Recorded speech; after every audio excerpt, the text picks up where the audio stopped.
रात का सन्नाटा था। सब लोग गहरी नींद में थे। अचानक जमीन ने हल्का सा कंपन महसूस करवाया। दिलों में एक अजीब सा डर पैदा हुआ। लोग घरों से निकल आए।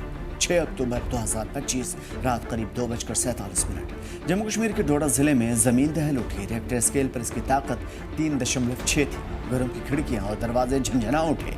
एक पल के लिए सब कुछ थम सा गया था, लेकिन खुशकिस्मती से इस बार कोई हानि नहीं हुई। ना तो कोई घायल हुआ और ना ही कोई बड़ा नुकसान। दरअसल जम्मू कश्मीर हिंदू कुश हिमालय की पहाड़ियों में से एक है। यह इलाका दो बड़ी जमीनों के प्लेटों यानी कि इंडो एशियाटिक और यूरेशियन प्लेट के टकराने की जगह है। इन प्लेटों के आसपास रगड़ खाने की वजह से, टकराने की वजह से जमीन में तनाव पैदा होता है और इसी वजह से भूकंप भी आते हैं।